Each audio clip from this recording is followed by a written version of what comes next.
Fill her up. You're listening to the Gas Digital Network. We need to roll back the state. We spy on all of our own citizens. Our prisons are flooded with nonviolent drug offenders. If you want to know who America's next enemy is, look at who we're funding right now. Every single one of these problems are a result of government being way too big. You're listening to Part of the Problem on the Gas Digital Network. Here's your host, Dave Smith. What's up, everybody? Welcome to a brand new episode of Part of the Problem. I'm very happy to have joined me on this episode Andrew Wilson. Andrew is the host of the Crucible, and he is also a regular on the Whatever podcast, which is enormously popular. I think I did not realize until I looked it up earlier today how huge a following that show has. I've seen the clips, as I'm sure many of you have, all over the internet. But I wanted to wanted to talk a bit about that. Me and Andrew did a debate on the Crucible just recently, and on the show we talked about continuing it in more of a conversational format. So that's what we're going to do tonight. Thanks so much for joining, Andrew. How are you? Good, man. Thanks for having me. So when I do a debate, I take debate seriously because from my perspective, I'm sure for you too, from my perspective, my job is to represent a worldview and to represent that worldview to the best of my ability. And so even guys who I genuinely like or might have a good relationship with, when I'm debating, my job then is to represent that worldview. So, yeah. So, I mean, I never have any hard feelings after a debate. It's just that a lot of times other people do, but you know how that goes, I'm sure. I have experienced that myself too. Yes. But I also, I typically don't have hard feelings. Maybe there's been a few examples where I did. I'm actually trying to think about that. You know, when I debated Chris Cuomo, I actually didn't have any hard feelings. I'm sure afterward. He did. Well, I'll tell you the thing about that debate. That was probably the only debate I've ever been in where I really felt a serious animosity toward the guy while we were debating. But also that's because he was in such a position of power. Does he give off the weasel vibe? I feel okay. You know how some people, you'll meet them and they give off the weasel vibe? You know what I mean? Like just their presence, you're like, there's something about this guy that just, the word cringe was invented for people like you, right? Well, okay, to be completely honest, I mentioned this. I did like a post-debate episode about it. I saw the guy for like 2 minutes before the debate and maybe like 5 minutes afterward. So I am not in much more of a position than anyone who watched the debate to say what vibe they gave off. Cuomo was the thing about him is that he's kind of like a gym bro. So it's not exactly the Weasley vibe that you're used to. The vibe is more like he's a gym bro who was in a very powerful family, and I think always kind of felt guilty about just being a gym bro, even though like that's probably cooler than anything else your family has done.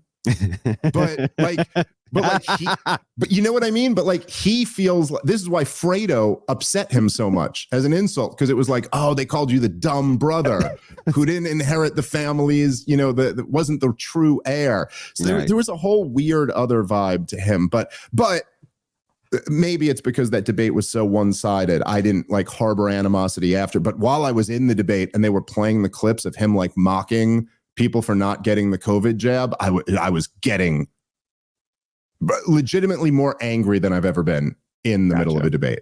Well, there was I've done, I think, over 350 live debates now. So maybe I've just done a lot more. Yeah, but and with a lot of progressives, and as you can imagine, progressives really don't like me, and so yeah, it just depends, right? A lot of times there's no animosity afterwards. Just depends on the person, but sometimes, there's people lose their minds about it pretty bad. I've had a few. I had one when I debated Dennis Prager. I thought I was like, this guy's not even going to shake my hand afterward. Like he's going to be, but he was actually really cool. It was actually totally fine after the debate. So that one threw me. That one was a surprise. I haven't done 350 though. I'm sure if I did that many, I would probably have had a lot more who don't like me. All right, let me. I want to get into some of the stuff about libertarianism and some of the stuff we were talking about in the debate. But I do want to ask you about this for nothing else because I'm just very interested in a topic that I don't understand that much. But so I'll say, okay. About a year ago, maybe a little over a year ago, I was on Tim Pool's show, and I very just nothing I had planned or anything like that, but I ended up mocking. I was not talking about the Whatever podcast. What I had in my mind was the other one. Fresh and Fit. Yes, the Fresh and Fit podcast. I think those are the two big ones in that space. Yeah, I've been on both. Okay. A bunch, okay. Yeah. Cool. Okay. Fair. I wasn't aware, but again, it wasn't like coming from like a venomous there was no animosity there. I was just kind of joking around. Like the topic came up, and I was like, oh, what's with these shows where it's like these grown men debating like club hose? Like, what is that? Like, come on. And then I said something like where I was like, isn't all of their arguments to me just seem to be the most obvious thing that like everyone I knew in high school understood? Like, yeah, don't marry a whore. No kidding. Like, of course, and so I just said something like that kind of off the cuff. And I heard back from some of the fans who were upset about that. But then I have a decent amount of young men who listen to my show. Sure. And I heard back from a lot of like my fan base, and they were like, no, Dave, you don't understand. This is actually what it's like out there right now. Like if you're in your 20s trying to date, this is the type of stuff that we're dealing with. And as I heard that back several times over, it did kind of dawn on me that it's like, I've been married with kids for a while now, and I'm 41, and perhaps I was in the same boat. I was in the same exact boat. Well, that seems to kind of be the perspective that you represent on these shows. And so it did kind of dawn on me that it's like, wow, maybe I really am not fully appreciating how toxic the kind of fourth wave feminist influence has been on young women and what young men have to deal with. So like, what's your perspective on this, having been on these shows many times? Well, it all started with first wave feminism, really, but I'm not a fan of first wave either. I'm not a fan of any feminism, but so I was in the same boat at first too. I've been married for a long time, over a decade, and I've been out of the dating pool for a long, long time, and I'm just like, kind of like, what's all the hubbub about? And I've been invited on many different types of shows, different panel shows, things like this. In IRL, I didn't do too much IRL work, but I had been on some IRL podcasts, so they invited me out to whatever, and I was like blown away by the absolute narcissism that came from these women. And the thing is like kind of the more you draw out, the more you realize that what is referred to as female narcissism is alive and well. And the reason that it is because of social media. So social media has created a kind of filtered image of what a woman is, and has kind of replaced the ontology of what we would consider, you guys like you and I would consider a woman, like the grounding being of what one is. And it's completely set it into a 180-degree motion. And they're no longer what you think a woman would represent, but rather kind of the worst representation that you can imagine, kind of like the most Orwellian kind of representation of, if you were going to mock everything that was feminine and invert it, that would be what you would be getting from these women. And what was interesting to me is I thought perhaps it was a setup as well, right? Maybe they're just kind of finding the worst of the worst of the worst, but that's not so. As it turns out, it doesn't matter which pool you draw from and which age bracket, they seem to all have this same type of conclusion. And what's happened is they can compete now in a way that they never could for this kind of top bracket of men which are available. Let's say 20%. They're competing desperately. So men compete within hierarchies against each other. Women don't have hierarchies against each other. The only thing they compete for is men. That's it. That's the only competition women will ever really have. And so they're all competing in their 20s, 30s, and this referred to as hypergamy. And because they're all competing, they really only settle down now when they're, in their early 30s or sometimes now in their 40s. That's why we have such a birth rate crisis. That's one of the big prime reasons. Well, what ends up happening because of this is that because these kind of higher status men, 15%, 20%, will basically hump all of these women who want them to hump them, right? They don't care. Men are like, whatever, you're a 4, I'll tag it. Oh, you're a 10, I'll tag that too. Yeah, great. Hell, we'll do it one day after the next. It's fine with me, right? They don't care.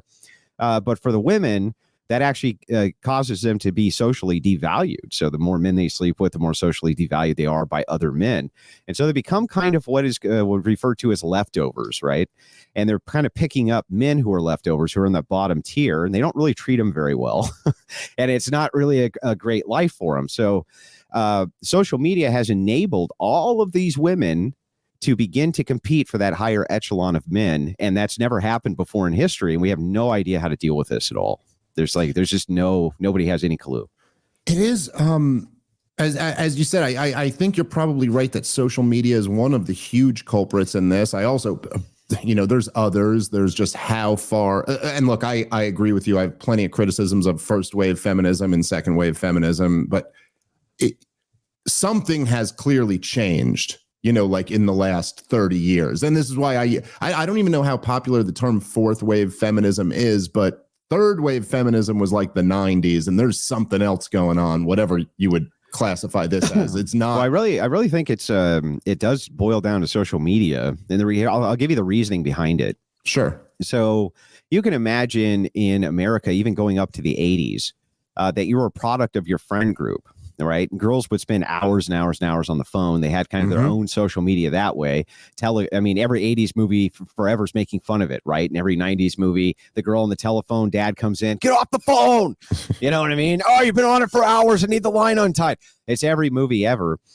But the social circles that you had were localized, and you can't move out of localized circles. Right. And this is all of human history. Your social circles are localized, and now they're not localized anymore. And so, now you can put an ad out essentially in 15 minutes on 15 different dating websites, and you can expand your range as far as you want or enclose it as far as you want. So you can expand your range to 500 miles to see if men will respond and give you what you want, or 20 miles. You could never do that before. Yes. Okay. So I completely agree with you, right? I've talked about this with my wife before, like just being like, okay, let's say if you were a hot chick in the 90s, you could kind of a young girl, a hot chick in high school or 20 or something like that. You could kind of have your pick. Oh yeah, you wrote your own ticket. In your town, yeah, and maybe in the towns that touched your town. But today, if you're a hot chick, you could put your picture on Instagram and just have people from everywhere, millionaires willing to fly you out to wherever. So I 100%, that's a huge part of it. I just mean to say that also there has been a cultural component where I maybe this is just my own personal experience, but I felt like when I was in high school, let's say, even kind of like the slutty girls felt a little bit of shame about it.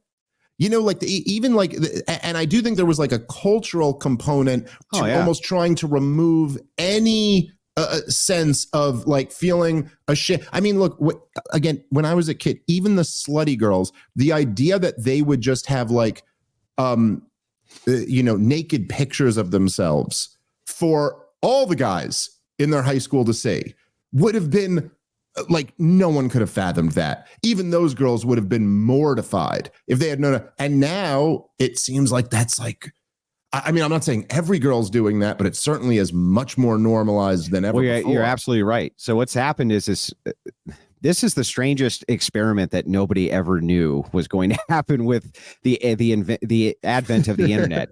We were like, we got the Drudge Report. Yeah, this is it's the weirdest social experiment in history, and it'll be looked back on as just that, as this kind of bizarre social experiment. So here's the experiment. We are going to assume for a second that men and women are equally virtuous. We equally have the capacity for virtue. So what you're talking about with like, I don't want to be a slut. I don't want to be a skank. I don't want to be that, I don't want to be looked down on in society that way. I don't want to be a teenage mom. You know what I mean? All those things, bad virtues. They don't want anything to do with it. Well, what happens in this social experiment then, if we just assume for a second that all of these women, we can give them all this magic superpower. And the magic superpower is that the opposite sex, between the ages of you being about, 16 and 29, are going to do anything they can do to have sex with you. Whatever it is, they're going to attempt to do that thing in order to have sex. Now, this is your great superpower, okay? And you can take this superpower now and take it global, right? Before, everyone in your little domain, you all had your superpowers, right? But you had to stay inside your little petri dish. Right. Now we're going to make it airborne, right? Now the virus is airborne and it goes all over the world. Well, the interesting thing is, think about this. Let's say you flip the experiment. And this happened with men. You give all the men the same superpower, 16 to 29. All women of the world would basically do anything they could to sleep with basically any man who was alive, right?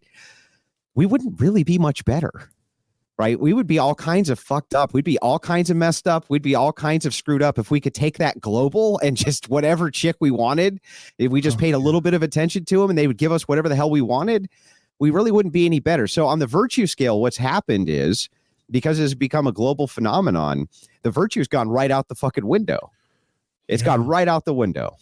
Well, in a sense, as you're saying it, I've never really thought about that before, but as you're saying it, I think it would probably be worse. Because, well, if men had that, I just think nothing would ever get done. I think society would collapse. I mean, like if men just had access to sex, like on that level, you're on the level that like a 20-year-old chick has, nothing would ever get built. The whole thing would collapse. The whole exactly. thing collapses. But even in the reverse, it's collapsing, right? It's still collapsing. Because it was only supposed to be applied at the local level. Right. No, I get your point. I'm just saying, there's a slow burn collapse happening this way. But instead of free fall. I think the point that I'm trying to get at is almost that one of the things that's so tragic about it is that, and I have a whole bit about this in my stand-up set, but there are roles for men and women.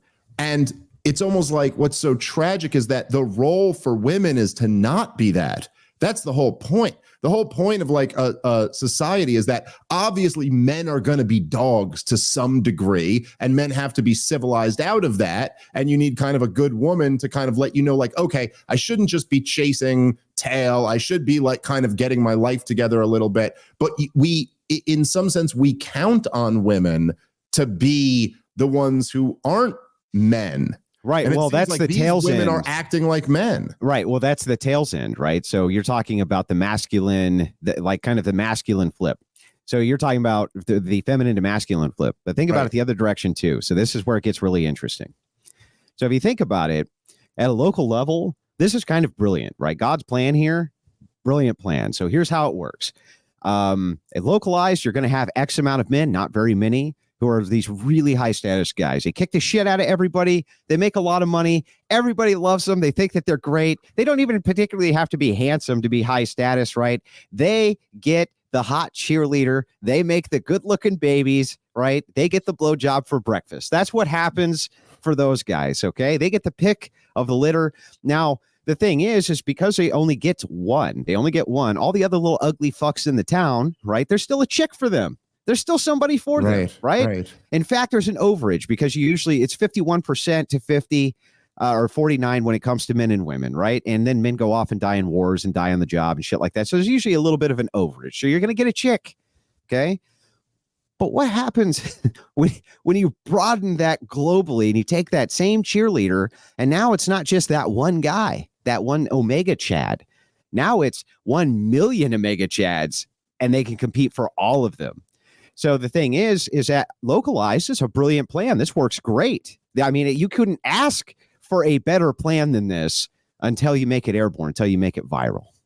Yeah. Well, I don't know. God's plan. I guess maybe God didn't think about social media. He's got something else in store for us. Well, the thing is the pendulum swings though. That's the interesting thing. Right. Is that right now we're in the middle of trying to deal with the idea of transhumanism. And part of transhumanism is not the cyborg implants, but the fact that you and I can have this talk right now, this conversation, wherever it is that you are and wherever it is that I am, with tens of thousands of people watching, right? And anybody can do this phenomenon at any time. That's part of transhumanism. That's part of this idea of kind of elitely leaving your body and leaping into the next kind of age of man. But right now we're trying to become socially adept at taking these technologies, which are so advanced and so new to us, and kind of figuring out a way to coexist with them. And we're not doing a good job because they're outpacing our ability to get used to them. If you look at leaps in technology before, you take a look at like trains and things like that, they were around for a long time. People got used to them because they were around for a long time. Yeah. Now it's like, I don't even know what fucking cell phone we're on.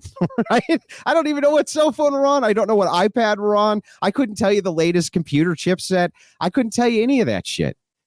Yeah, well, it has been, the exponential growth has been pretty incredible. And I do think that look, I hate the term the pendulum swinging because it's always, it's often used in a lazy manner. And I think that, as things, it can often be like a coping mechanism for people who are losing to go, the pendulum's going to swing. And you're like, yeah, I'm sure there were some people in like the 30s in the Soviet Union who were like, things have gotten pretty crazy. That pendulum's going to swing back. And it's like, yeah, not till the 90s. So you got some time. But that being said, it does feel like on many different levels, there has been, the full-blown wokeism has only really existed for less than 15 years.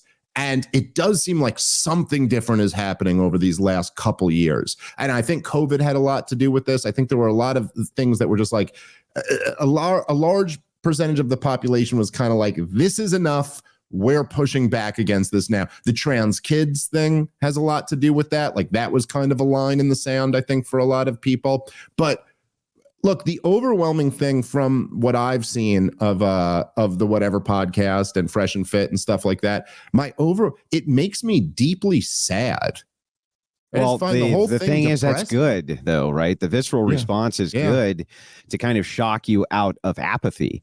So what's happening? What's happening here on a global scale is unprecedented and is not yet even talked about. People don't actually even know why they're moving towards this content or why they're fascinated by the interdynamics of men and women in modernity.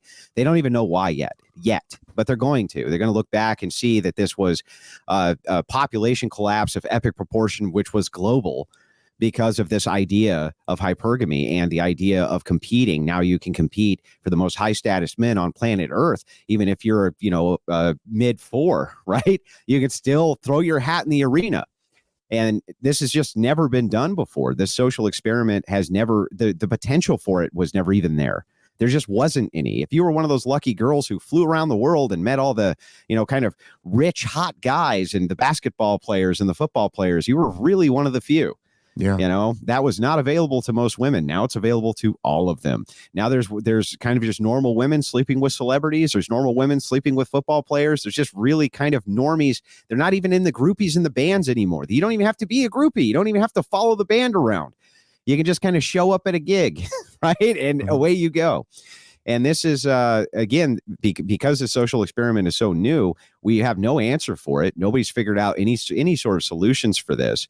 And so it's fascinating to people, right? And baffling at the same time. And I've been working on this kind of project for about 2 years, trying to get this figured out. And I'm no closer to really having answers today than I was when I started, to be honest with you. Well, it seems like there are a few basic answers that jump out that, are not that I'm coming up with anything you haven't figured out already, but a few basic ones are that, number one, we got to convince young men that they don't want to, that buying into this game is a bad idea, and that you shouldn't be just trying to bang whatever 4 you can. And you should, and listen, I'm saying this as somebody who, like, I am not trying to be holier than thou. Before I got married and settled down, I lived a very degenerate lifestyle, and I was a comedian. That's the thing, right? We all did. Yeah. But we all did. But I'll tell you. So how do you have the expectation that, the up and coming 21-year-old who's getting a blowjob behind the club like you were? It's like 10 years ago, you would have high-fived the guy, right? You would have walked out and been like, "Hey, nice job, buddy. Tell me I'm lying." So no, I won't. No, I can't. But I will say that. Okay, so I remember I had this talk with a young man who's a family friend. So this is years ago. He's a little older now, but this is what he was like 20 or something like that. And he was at college. And he told me this story about a friend of his. And he knew the guy involved and he knew the girl involved very well. And essentially, it was probably what is a very typical college campus story where this girl was very interested in this guy. They finally, they had a drunken hookup one night. And he basically was telling me that he knew the story was that she wanted more out of him. He was not interested in like committing to her or anything like that. And then she went around and started telling people that he basically date raped her. And I was talking to this guy who is somebody who is a close family friend who I love. And I was telling him, I was like, look, here's the reality. Because this is like at the height of the Me Too movement. This is just a few years ago, right? And I said to him, I was like, look, here's my advice for you, okay? You cannot have drunken one-night stands. It's just not okay anymore. In my day, you could just do that. That was just kind of part of life. We all accepted that we were adults and had adult responsibility. And if you were out at the bar at last call, you could meet someone, go home with them for the night, and that was that. I go, that's not the world we live in anymore. And I'll tell you, you can't do that anymore. Now, it might sound like I'm saying, hey, it was okay for me to do this thing, but it's not okay for you. But I was like, look, just to be honest, looking back on it now, my life is no worse if I never had a single one of those encounters. None of that actually matters. It doesn't bring you anything of value. It's over in a second.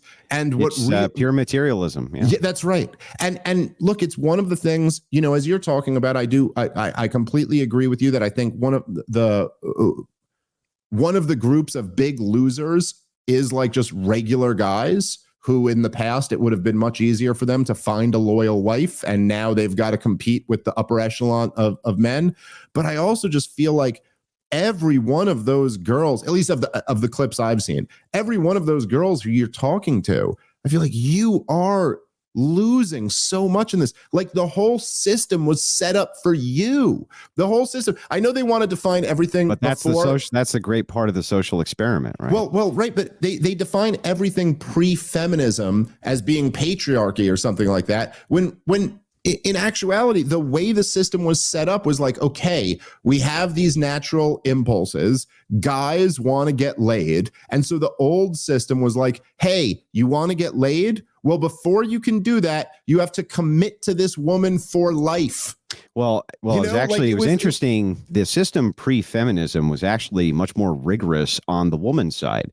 They had a sisterhood, an actual sisterhood. Right. And so how this sisterhood worked was like this.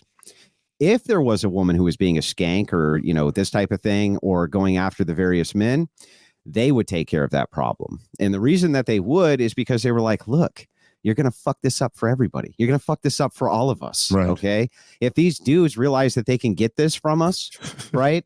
And they don't have to pay, pay, take care of us, nothing. They're not going to. Okay. They're just going to do this. And they're not going to do that other part that we like, which is to basically sit on our asses at home for most of our lives. Right. Where they take care of almost everything.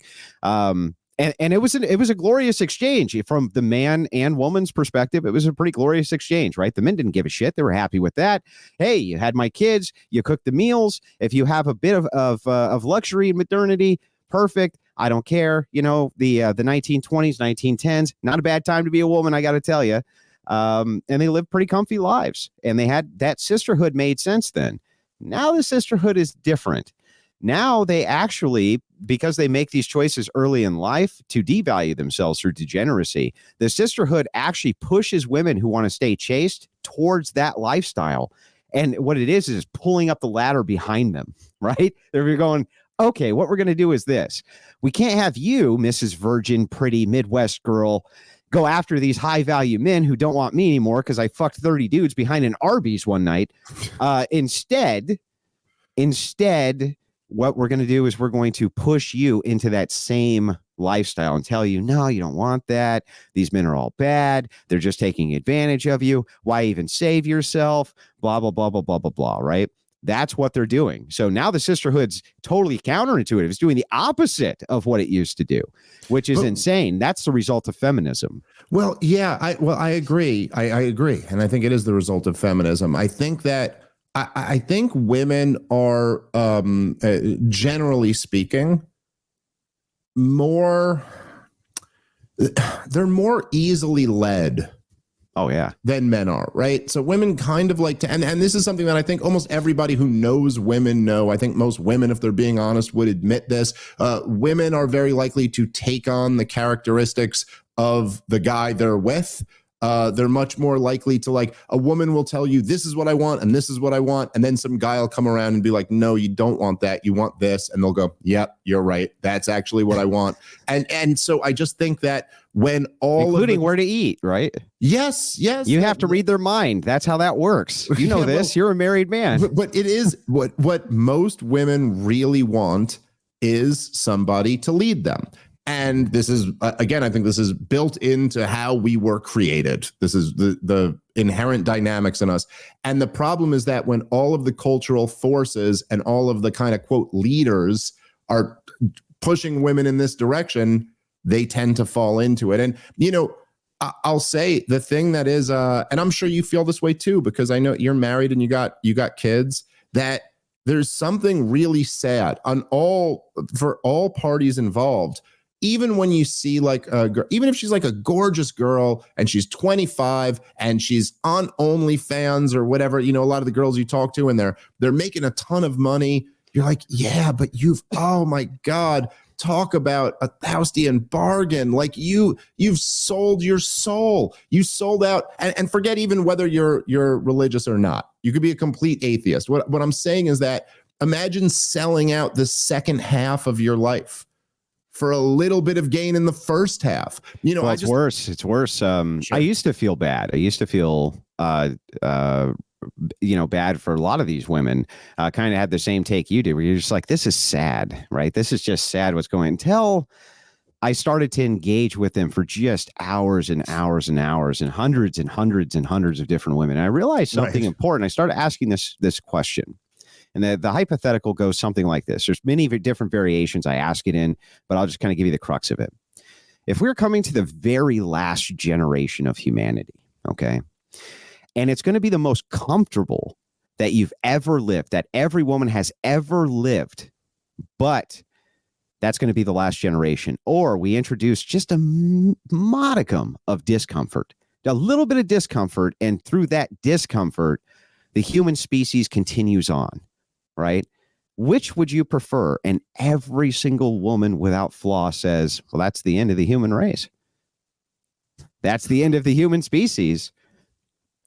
Because what has happened is this, the way I phrase is like this superpower, right? That then creates this simp culture. It creates narcissists out of these women, and they literally can't turn it off, even when it's gone. So even after the beauty is gone, and they're gross, and men aren't opening the doors, and they're not carrying the groceries, and they're not sniffing all around to get some, right? They still can't shut it off. It's now embedded in them. And so at that point, they become a problem. Some of them become mentally ill, or they end up living alone for the rest of their life. And again, pulling the ladder up for other women, making them, doing the homemaking thing where it's like, no, go out and sleep with as many dudes as you can. I did, and my life is great. Meanwhile, they're fucking miserable in their cat houses, right? So I used to kind of feel a lot worse for them until I realized that a lot of them are just fucking horrible, Dave. They're just really fucking horrible people. And when given the opportunity of having that Spider-Man-esque choice of with great power comes great responsibility, right? They went, fuck that, threw the responsibility over their shoulder and just took the power. Okay, so I certainly understand what you're saying, and this is something I've mentioned before on the show as a critique of like our generation in general, not just women, or not just people who don't get married, but there is something about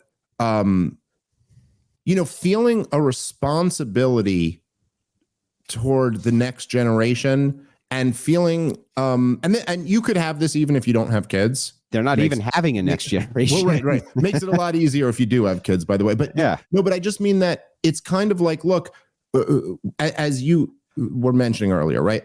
Me and you can have this conversation right now.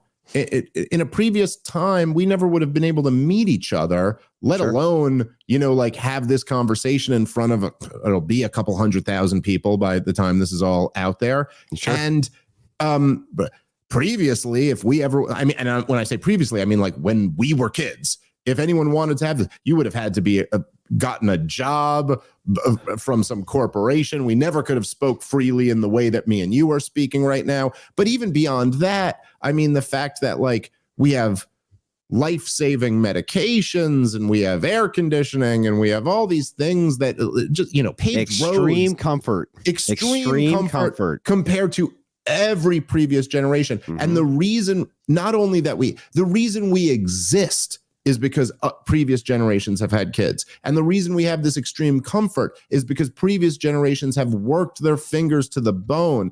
And then to take all of that and say, I feel no obligation to the next generation, it's so profoundly horrible, like, and selfish that it's just, now you're getting it. Profoundly horrible and selfish. Yes. Exactly. Yes. Exactly. No, and this is female narcissism and modernity. And all those guys who are DMing you, right? It's really hard, right? I feel terrible for them. And that's why I always say when I debate, I'm a representation of a worldview, right? If I can articulate what I know you mean and I can just do it better than you can, then great, right? I'm going to do that. And that's what they're trying to say, right? When they're DMing you, they're like, look, dude, this is so fucked up out here. And they can't even tell you why. They're just like, this one time, this horrible chick did this one time, this other one did this. What they're all alluding to is this version of female narcissism and modernity. That's what they're really pointing at. They just can't verbalize it. Well, so I agree with that. And I feel the same way often in debates that like, yeah, okay, I can kind of express this a little bit better than a lot of people who want to express this thing. So let me make sure I do a good job of that. But I just returned back to and look, I also just this weekend, I happened to, my oldest kid finished preschool. And which is like, I don't know, if you got little kids, it's kind of an emotional moment when your kid finishes preschool because they're, it's like, I don't know, they were just a baby and now they're like becoming a kid. And then the next day she had her first dance recital ever. And I just had a weekend just like with a lot of like extended family and my little kids and it was just like the best. And I think for most people, and I'm somebody who has like, I don't know, within the spectrum of like careers that you could have and how rewarding they are and how much you love them, I'm pretty high up on that spectrum. Yeah. Like most people aren't me and you. They don't do what we kind of love to do for a living. And all of that means nothing. It means nothing compared to like this weekend that I just spent with my little kids and my wife and my extended family. It came from dirt, man. It came from dirt. Yeah. I was a ground pounder. I mean, what I'm doing is working 60 hours a week inside of the coldest and hottest environments you could ever imagine in some of the most horrible conditions you can imagine inside food factories fixing robots. It's a ghoulish job, right? It paid well, but it's a ghoulish job. And it's like, I understand completely kind of the observation from the higher up view, right? That, man, I'm really lucky that I'm in this situation. That's what Dave Smith's saying, right? I'm really lucky I'm in this situation. I have it better than way more people, and it still doesn't matter because materialism, ultimately, who gives a shit? If you have a family, you completely reject it, right? Yeah, well, you just understand what really matters. You have a hierarchy of values. And so I guess that's just my point, that I know a lot of those chicks end up lying and saying that they're really happy, but I don't know. Both me and you can just see through that. You're like, no, this is really sad. Would you ever give a man that benefit of the doubt? Yeah, sure. Would you hold him to a higher account? Well, no, I mean, I would still think it was very sad. I'm not saying there's like nothing reprehensible about these women. I'm just saying that it's still tragic. And I would feel that way about a man. What I've noticed is that with men are often held to account. Like if I said the kind of horrible fucking shit that these women say, dude, if I were to say some of them, I mean, just horrific, you can't even imagine. Okay. I'd be tarred and feathered.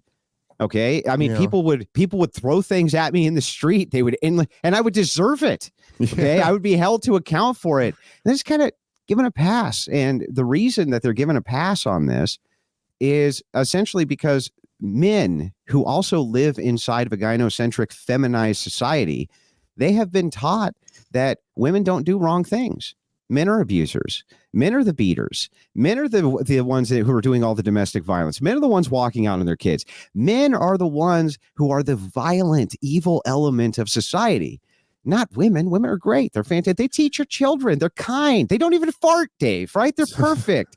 And so the thing is because it's so ingrained in you. Remember, all your elementary school teachers, they were women. Your high school teachers, right? You had a couple who were men. Most of them were women. Yeah. Most of the education field is women, and they pump you full of estrogenic belief structures that have no business being in a man's mind to begin with. None. No business. 100%. So I agree with you on that. All right, guys, let's take a moment and thank our sponsor for today's show, which is Nevin Eyewear. I got to tell you guys, this is my favorite sunglass company, Nevin Eyewear. The sunglasses are a steal, crisp lenses, and a ton of styles at fantastic prices. Check out Nevin Eyewear. If you're like me, you've bought really expensive sunglasses and lost or broken them, or you just grab pairs from the gas station or convenience store, and then you don't look good and you don't like the lenses, and you kind of regret buying them. Nevin Eyewear has polarized lenses, and you're going to love the clarity of the shaded lenses. So fans of this show, if you want to try a pair of regular sunglasses, we have the hookup with 50% off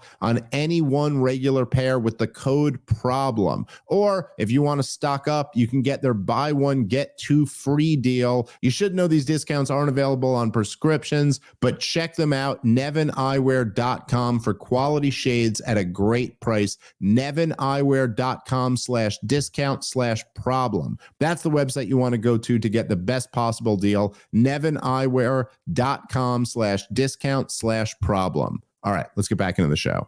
Where I might disagree with you slightly, although I don't know if I disagree with you that much, but I think that I think in many ways, being like, if you're talking about the propaganda machine, being taught that you're the perpetual victim can often be more damaging than being taught that you are the perpetual victimizer. I don't think that,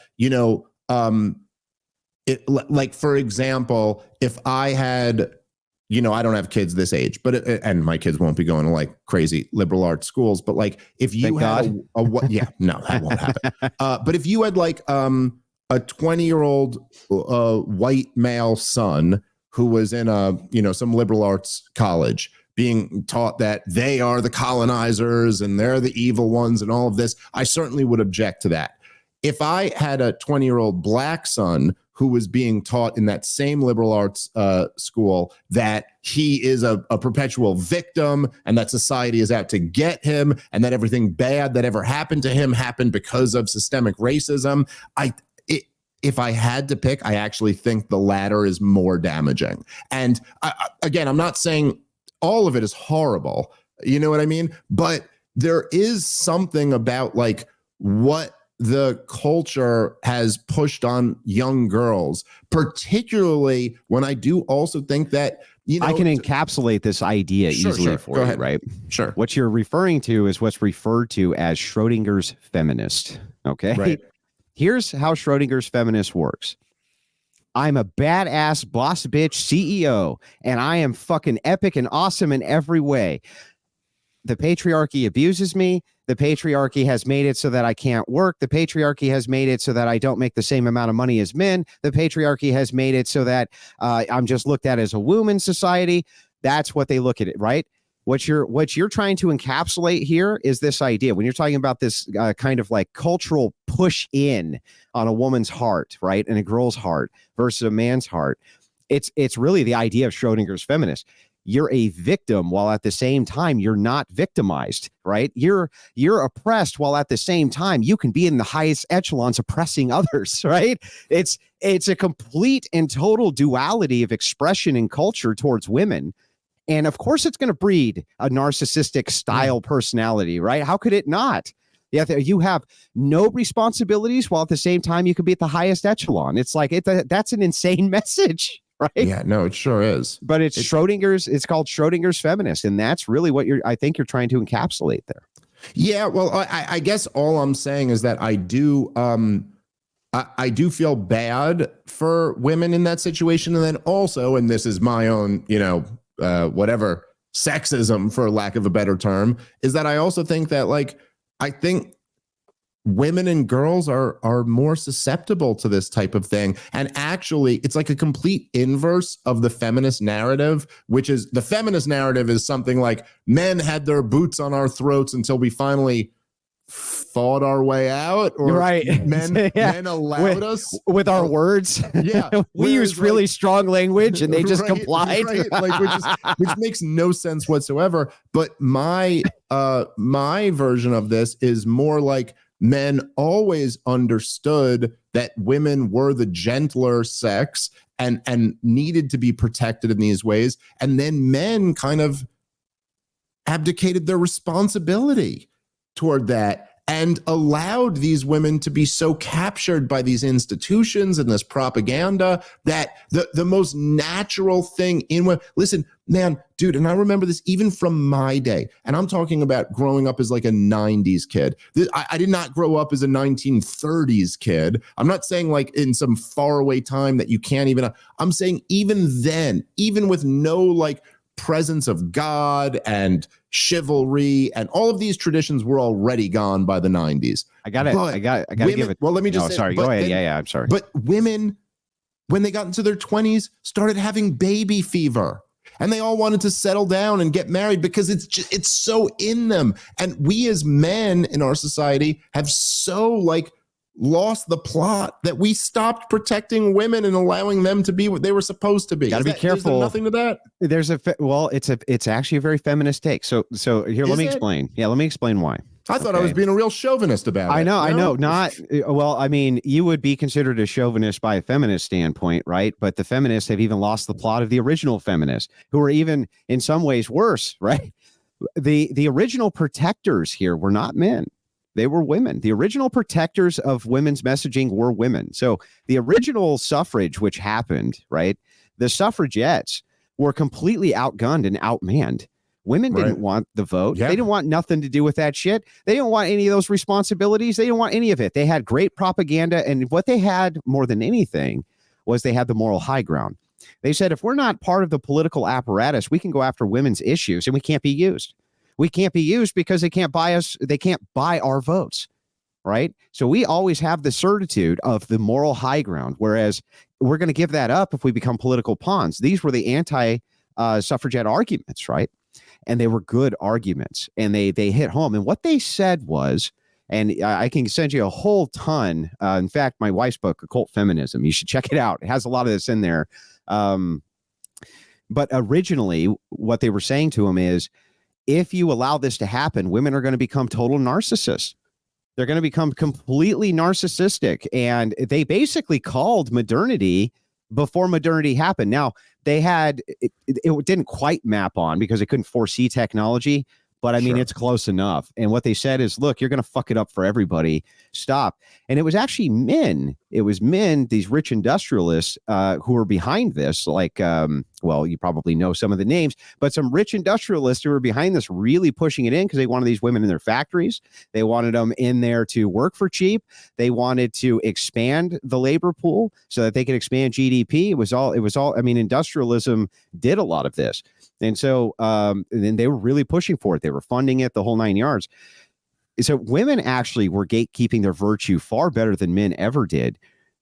But now if a woman comes and tries to gatekeep virtue again, what ends up happening is the women tear her down. You're a pick-me. You're a, you know what I mean? You're a pick-me girl. You're just trying to, suck up to the men. You're just any type of female pushback towards, well, wait a second, maybe just don't fuck every guy that you see who has a nice wallet or a good head of hair. They get ripped to shreds. And so I think that, no, I don't think really that men were the falter in women's virtue. I think that women always kind of governed their virtue by necessity. And They just don't. They just don't do it anymore. But you know who does? Men. We very much govern each other's virtue. If you're a piece of shit, you get beat up, right? You get beat up. If you scam somebody, you get beat up. If you fuck around, the fuck around, find out, that's a real thing, right? That's a real thing. Men still do it. I mean, if you take a show too far, you might get punched in the mouth, right? A guy might walk on the stage and be like, bam. And the viewers who are watching it might go, yeah, that fucking guy deserved that, right? He took it too far. He deserved it. Fuck him. He got smacked. And you know what? You, the guy who got smacked, might not even be that upset. You might be like, yeah, I had it coming, right? That's all people or men holding men to account, men governing each other's virtue. It's all gone with women. It's all torn down. There's none of that. But that level of like accountability, being held to accountability by peers, I don't know if that ever existed for women. That is something that separates men from women. And it's not even the fact that say like if I'm doing a show, if I cross the line, someone could punch me in the mouth and everyone in the room would go, yeah, he had it coming. He had it coming. It's that we've grown up with that our entire lives. That is so internalized within us that you always, through every interaction in life, know that you could be violently assaulted and everyone will still look at you like you had it coming. And Women this is you're don't right. have anything like that. Well, you're totally right. But I mean, they do, but you're right, but let me kind of explain one distinction quickly. So we're talking about the ontology of the being, the thing, the core that makes a man, and what makes a woman a woman. You can't really go with traits because there's women who are brave. There's men who are brave. There's men who are, they talk a little bit softer, and there's men who talk or women who talk a little bit deeper, right? You can't really equate it trait to trait, right? We all have some kind of similarity in traits. Men, yes, I would say we're higher in what you would consider masculine traits, but if there's overlap to women, you not consider them women anymore, right? Right. You just don't. Because there's something more key there. There's an essence, right? So in the Orthodox belief, the Orthodox Christian belief, when we're talking about essence, the thing itself, you absorb what to be a man is in the very air you breathe and the company you keep and everything that's going on around you. You absorb it. It can't be explained. It can't really be articulated. It can't be defined.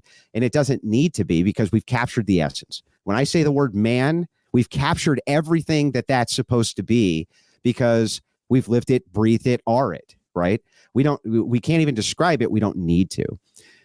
But with women, it's the same thing. They get everything which is woman, which is feminine, kind of beamed into their head the same exact way through every type of environmental interaction they have with all of the people who are around them, all of the women who are around them. They become finally to be what their ontology is meant to be. That's all fucked, right? That's all fucked. But for men, it won't be because we don't have the superpower. Right? That superpower, that's the inverter, right? The fact that so many men will do anything to sniff around some low tier poon, right? Creates this magnification of power dynamics, which never was so. And that's really kind of the core of what it is that you're trying to attack or what you're trying to get at. But the answer is pretty elusive. Like, how do you actually attack that problem? I don't know. Well, I mean, anecdotally, at least in my life, I do still think that probably the best answer still is for men at least, is to like get married and have kids and stay together. Stay with your wife, because I will say that the women who have two parents or the girls who grow up to be women who have two parents in the household and have a good relationship with their father still is even in these crazy days, that's the best lifeline you could have. How do you push? But here's the thing. You're right. You're absolutely right. The backbone of the entirety of Western society is the idea of the cross-generational nuclear family, right? Cross-generational family. We love that. We love the nuclear family. We love that. Both dynamics are perfect. They're great. And they exist. They've coexisted inside of the West forever and ever and ever. And still, that's going to be a thing that we're always missing. We're always yearning for, right? We want to see more of it. But do you know why that is? It's a status symbol. People forget that it's a status symbol for men. Having a family, right? Having children, and having an intact nuclear family with a wife that loves you and children who adore you, that's a high status symbol. 100%. It's a high status symbol. In fact, it's such a high status symbol. Your employers are more likely to trust you.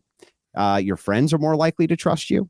Almost everybody is more likely to do for you just because of the status of you having a family than they are for somebody who's single. There's a good reason for that status symbol. Again, all totally fucked up, right? All totally fucked up. And that status symbol's now been inverted. And now the status symbol is the opposite direction. If you have a nuclear family, you're one of these fucking patriarchist lunatics who wants to destroy the very fabric of progress itself, Dave. Well, right? Okay, yeah, no, I get your point. But also there is still an element there where there's real life, and then there's like liberal cities and online where just because as you say it, I do literally, and I don't know if I've even thought about it exactly like this before, but there is when I'm out with my wife and kids, there is a certain feeling of pride that I have. And a certain feeling of status. Yeah, a feeling of status that it's when someone knocks on your door, they call your wife Mrs. Smith. Yeah. Right. Yep. And if Mrs. Smith is stranded on the side of the road and somebody pulls over and she has her wedding ring on, and they're like, oh man, let us get you back on the road. I'm sure your husband's worried sick. Right. Yeah. And I'm sure you've done that yourself. Right. So the thing is that, there's a status which comes with this, and it's a much higher status. And that's another reason that it has been totally forgotten about, by the way, that is the kind of ultimate anti-materialist fuck you status symbol, which is available. But why do you think that's always under assault? It's always under assault everywhere. I mean, if you look at everything in the liberal progressive media, that dynamic totally under assault. Women are in charge of the household, not men. It's my two dads, my two moms, or my polygamous marriage, or any number of different family dynamics which are pushed, except that one. Okay, so that's actually a good question to ask, where we could transition a little bit into kind of the stuff we were debating about the other day. But I do think that a huge part of that, a reason why that's under assault, is because I do think, look, in the environment that we're in today, where we live under, not just a modern centralized nation state, but the biggest, most powerful one in the history of the world, I do think that big government always sees family and religion and community as their rivals. And I don't think it's a coincidence that as power in Washington, D.C. has ballooned to the highest point that it's ever existed, the highest point any government power has ever existed, that there's been a systemic attack on the family. I think there's a real connection there. Do you not? I do, but let me give a slight amount of pushback here. Sure. Let us back up a little bit. Let me ask you this question. If 75% of divorces are initiated by women, I don't think it's quite that high, but let's just assume it is. Okay. It's the vast majority of divorces are initiated by women. Why do you think that is? Okay. So I would say that there's again, with any question like that, there's many reasons. Sure. But a huge portion of a huge percentage of that is that all of the laws are stacked in women's advantages. And there's this kind of natural order where, typically speaking, women, when those chicks you'll be arguing with will talk about the wage gap, and then you or one of the other guys on the show will explain to them that it's like, have you ever even looked into the wage gap? Do you know what that is? It's like, okay, well, here's why. One of the big reasons why there's a wage gap is because you guys have the babies.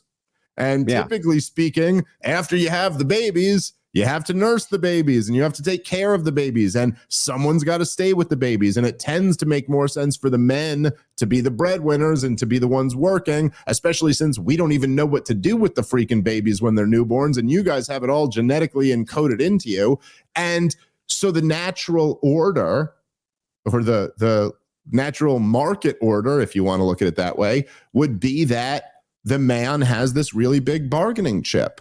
that Sure. is like, hey, if you were to leave me, your life is going to be way, way harder than if you stayed with me. But then the government comes in. Well, see, says, that's a sticking point. That's why I wanted to kind of get your outlook. well, just to be clear, because my argument is that the law comes in and says that actually, no, you're entitled to half of what he has, if not more, that we're going to give you all the services in the world, that we're going to have the entire system is but it's totally done via rigged contract in favor of the woman. But it's done via a contract. It's done with a non-coercive contract. So for instance, right now you can have all of the same perks that you get from being married without being married, right? You can go in you can go in your backyard tomorrow and you can say, I declare myself married. Put on a ring, your girl puts on the ring, and I mean, who the fuck is anybody to say that they're not, right? Who is anybody to say that they're not? In libertarian land, you really couldn't, right? You couldn't really say who's Sure. married, who's not. They just kind of declare it. They're willingly signing these things, willingly signing these contracts. So explain this to me. And this is the sticking point, right? Big government or small government, anything in between. If women can adopt contracts and understand that they can adopt contracts that fucking men will sign, they will sign those contracts in order to get access to what the women have. How's that going to solve that problem? Without the large government or small government? That's what I don't get. Sure. So I think that, well, first of all, it's not completely true what you're saying. I mean, there are in many states, not every state, but in many states, there are like these common law marriage rules where even if you just live with a chick and have kids with her, even if you didn't sign any contract, you're basically still on the hook for as if you married her. That does vary state to state. It does, not only does it vary, but common law in no way, shape, or form is the same type of reflection that you would get only in I think 3 states, as though you went and got an actual contractual marriage. There is some things that can happen around common law in some of the states that can be kind of brutal.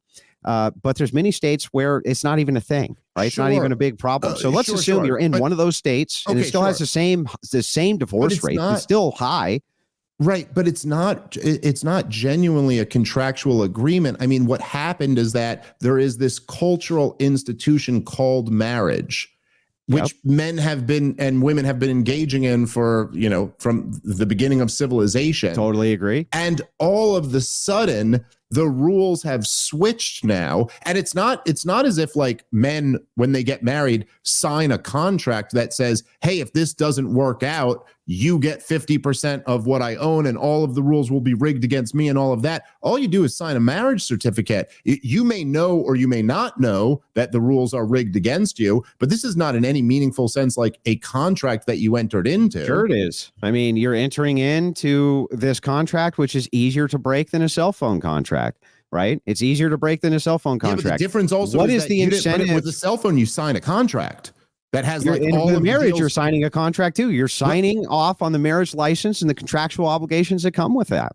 Okay, in some abstract sense. What I mean is that the standard for, say, like signing a cell phone contract is that all of the all of the fine print has to be written out on a piece of paper. Now, to your point, no one actually reads that stuff. Fair enough. But I'm just saying none of that's even on a piece of paper for marriage. This is something that politicians just changed, and everyone's kind of embarking on this same old system of what has always been considered marriage. And now all of the chips are. There's so much information now about what happens to men during divorces. There's so much overwhelming information. You can't get away from it if you wanted to.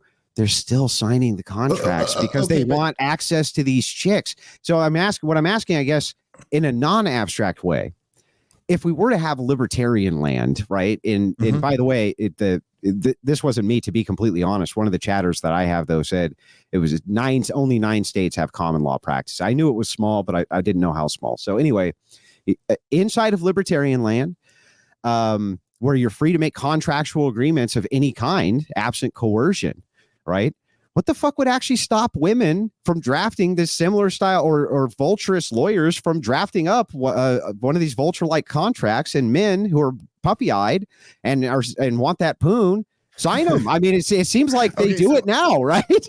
so I get your point, but I think the counter to this, right, is that this is often the critique of libertarianism that you get, right, is that you go like, well, in libertarian land, what would stop you from doing this? But of course, the question is always compare to what? So yes, perhaps in libertarian land, there could be some women who drew up really awful contracts, but at least in that situation, the man would get to read the contract, go, yo, this woman just wrote up this crazy contract for you. This would stand out as a little bit less than normal. Whereas compared to what we have today, it just happens by decree from politicians. So then you know what we're left with? Everybody, including, now, by the way, I think me and you both have probably, my guess is, not knowing you that well personally, but I my assumption is me and you both have stronger marriages than that, and that wouldn't be the case. But Andrew, just think about it like this. Me and you have both signed those contracts. How do you know? Essentially we have. Yes, we are both married, right? Yeah. Both legally married. Yeah. So we've essentially agreed to what the rules of this jurisdiction are. By your definition, we've both signed these contracts. Yeah, but I mean, you got a prenup, right? Whereas in libertarian land, hang on, you got a prenup, right? No. What kind of libertarian doesn't get a prenup? Because you're not really married if you get a prenup, dude. That's not like that's not. No, listen, man. Me and my wife are never breaking up, so it's nothing I have to worry about. But well, what the hell is marriage then? Why would marriage? Why would you need any sort of contract for a marriage? Why would you even need to go to the state to get married? Well, I'm not saying you need to go to the state to get married. I'm saying that marriage, to me, the definition of marriage is being all in. Yeah. Meaning that there is no what if we break up. So there's no state contingency plan. Sure. No state involved. Well, sure. No, I mean, to the extent that the state might be involved, it might be because, say, there are certain laws that are written in where you can't get on the same health insurance, you can't be whatever the rules you can do all that shit. Well, it's okay. But regardless, that's not really the point I'm making. The point I'm making is that if me and you both are married by the state, like legally recognized by the state, yep, we've both signed on to the contract that you're talking about. Whereas in libertarian land, I don't think if we were handed those contracts, we'd have been like, no. But this is actually a weird. I don't think our wives would have ever handed us those contracts. Yeah, but this is a super weird position, though, right? So, how so? So let me explain. Sure. Okay, I believe that covenant marriage is legitimate marriage, and basically all other forms of marriage, I don't even recognize them as being legitimate. I think that they're just basically playing house, right? I don't even recognize them as being legitimate. So you say like a Christian marriage or a marriage at a covenant marriage, correct? Yeah. Okay. Those are really the only ones that I'm even willing to recognize. Okay. Now, there's good arguments, I guess you could say, for there's people who are trying to live a reflective life like this who aren't Christians, and we should still recognize those marriages. I still have struggle with recognizing them, though, if they're not covenant marriages, meaning you weren't married in the eyes of God, because for me, it seems like there's no purpose to even getting married unless is that just a point of clarification? Is that just like for Christianity or like Jewish marriages, Muslim marriages, or something like that? You wouldn't. I even have a hard time, depending on the context, recognizing those, because marriage to me has really specific criteria. So the criteria for marriage to me is that the man is the head of the marriage, because that is the reflection of Jesus Christ in the church, being the head of the church, and the woman is reflective of the body of the church. Okay, which means that she submits to the man, and that is what that dynamic for marriage is. That's what marriage means in a Christian context. Okay, so if you're not following that dynamic, it doesn't seem like it's real marriage to me. It seems like it's kind of phony baloney marriage, right? And so there's some marriages in some cultures that, yeah, I think I would struggle to recognize. Not saying I wouldn't. I'm just saying it would be a struggle to do so for me. Now, moving into this, if you were a secularist, if you were a person who didn't believe in God, or even if you were a person who did believe in God, why the fuck would you ever go and get a state marriage anyway? Why would you ever need to do that? Why wouldn't you just go get a covenant marriage, call yourself married, be done with it? Right? Why would you, libertarian Dave, ever go to the fucking state and allow the state to marry you? That makes no sense to me. That's like the most anti-libertarian thing I could ever think of, because you just said your criteria for marriage is we're all in. Hell yeah, you're all in. What the hell are you involving the state for? It sounds like that's giving her a way out, right? That's giving her a way out that she wouldn't ordinarily have. So maybe she's not all the way in. What? She's all the way in, I assure you. But why? But I'm just giving you the logic. But why would? No. But what's the logic? Why would she have a way out because we're legally married by the state, but not have a way out if we just said we were married? Glad you brought that up, because your kind of criteria here was, well, look, Andrew, when the government interfered and fucked the whole thing up, which it did. I'm not disputing that. Okay, definitely fucked the whole thing up. It was going to be fucked up either way, but they helped fuck it up way faster. Your kind of criteria here is, but all those laws and all of that favors the women. All those laws favor the women. They favor them, right? Oh, okay, great. So they don't favor men, right? So when you say, well, we're all in, right? We're all in because that's a real marriage. And if that's what the criteria of the state is for what a marriage is, then we need to do that. Well, actually, you're giving her the out by your own logic because all the laws conform to her and none of them are good for you. That's my point. Yeah. Okay. But the counter that's not me giving her a way out. Certainly, you're right that I'm giving her a more advantageous situation if she were to want to go out. But I don't care because I know she's not going anywhere. Well, right. No, I understand. So listen, I'm not beating up. Just to be clear here, I would sign a piece of paper tomorrow that goes, if my wife ever wants to leave me, she gets 1,000% of everything I own, and she gets because she's not going anywhere. Because we're together forever. It doesn't matter. I'm just saying that as in my particular marriage, that doesn't matter. In general, if you put the incentives like that in front of society, then yes, you're going to get more women abusing that than you otherwise would. Especially if they have narcissism, right? Huh? Especially if they're suffering from narcissism, where they're told by all the women in society, hey, if your guy's getting a little fat and a little bit lazy, time to trade up, girl.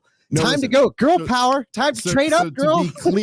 To be clear, I would sign that agreement with my wife. Because I know her and we're all in together. Yeah, I get it. I don't think enforcing that by law across a nation would be a healthy recipe for success. Yeah, Does but that make sense? Yeah, but I think so. I'm sorry, I got to say this, but I think that's a very gynocentric take from my position. So makes it? I'll explain. What makes it a gynocentric take is I'm all in and she's all in, but I'm the one signing the piece of paper that says she gets 1,000% of everything.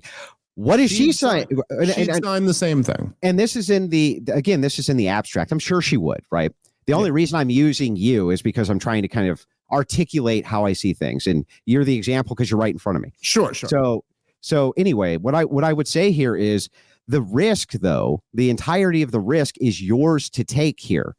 Whereas you don't actually have to involve the state. And I think you as a libertarian would say, do not involve the state in your marriage because that's not what marriage is about. It has nothing to do with the material conditions that the state offers you as a bribe to sign a fucking contract so that chick can take half your shit and your kids, right? So to be clear, she could take the kids either way, legally speaking. That's not going to change. And that also is fucked up. But I'm just saying that's not changing whether you're married or not. It's less likely if you have a marriage where she goes to the judge and says, well, I was a homemaker for 13 years and I was never properly compensated. And now it's time for me to get the kids. No, and he has to go to work. More likely that she could get your wealth. I don't know if it's any more or less likely to get the kids. I think you're No, it is. I'll explain how. I'll explain how it's more likely. So what happens is they say, I was Betty Crocker. Okay. He went and worked every day. I sacrificed everything. I sacrificed my hopes, Your Honor, and my dreams and everything I could have been for this man. That's what I did. And he doesn't even want me to have shared. He won't give me full custody of the kids. And all he has to do is do the same thing he's been doing. But I'm the one who has to make the adjustment in life. I now have to go get a job. This is horrible on me. And they get awarded this.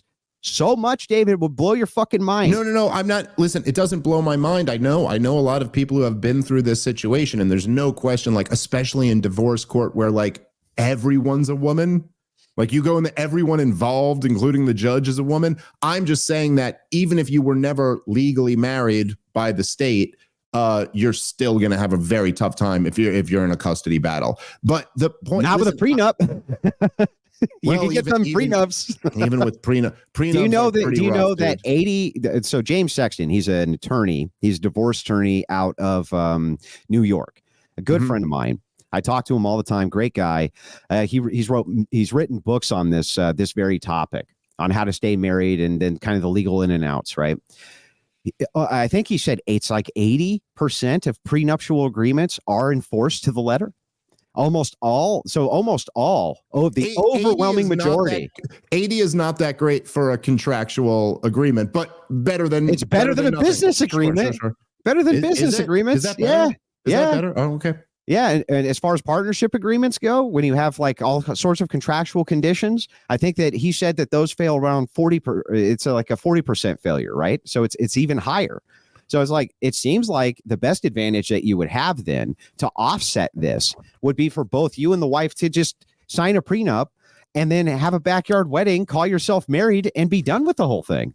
Well, look, to be clear here, I don't like if somebody just did that and had a backyard wedding and declared themselves married, I wouldn't feel like I'm any more married than they are because I have a state like, certificate or whatever. I just, my thing is that if there was anyone, so by the way, I should also probably just full disclosure, I should mention this.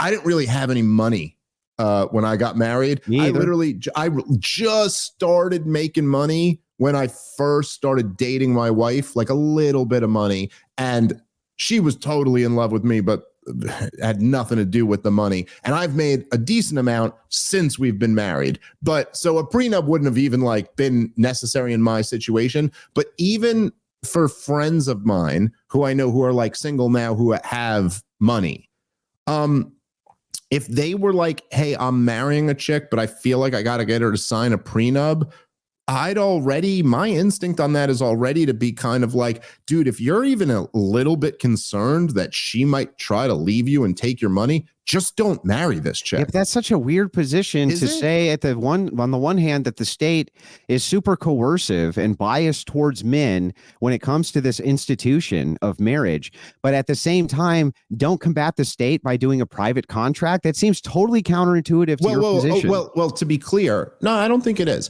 I'm not saying that there's something evil about a prenup, and I'm not saying that like that. What I'm saying is that on an individual basis, if you are marrying someone and you feel like there's a decent chance that they may take advantage of the state's fucked up rules, that's probably not someone you should be marrying.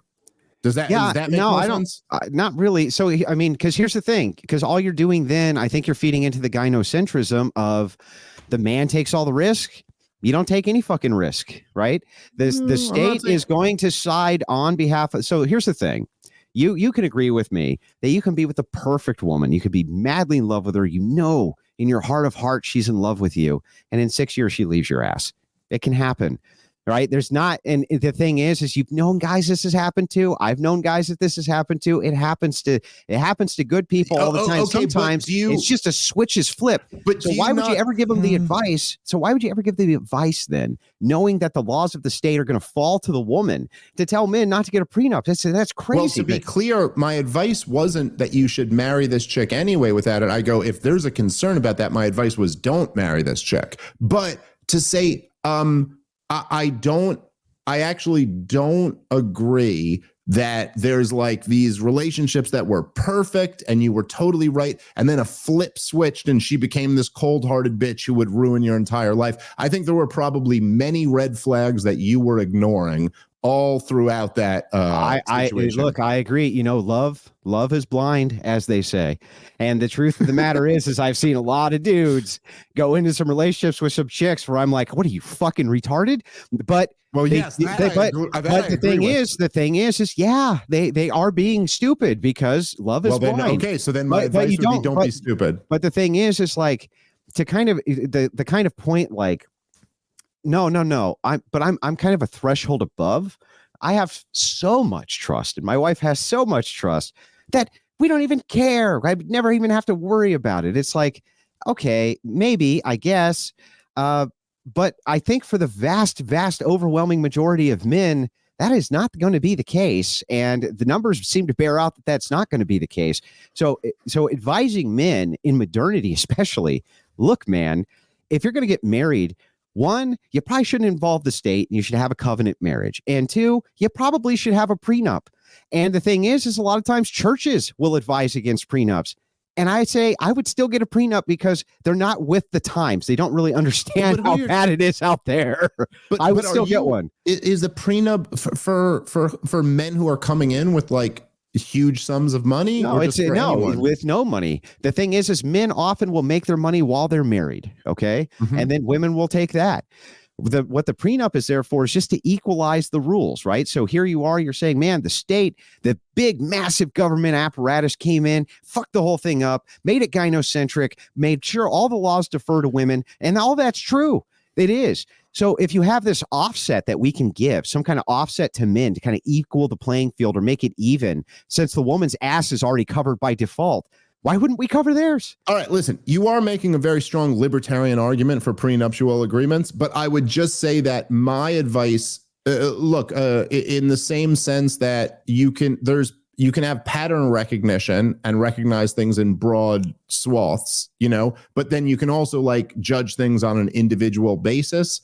I would say that I think that the person you're marrying, if you're actually doing your job as a man and you're being a man and being the leader of your household, I actually don't think that's something you really have to worry about.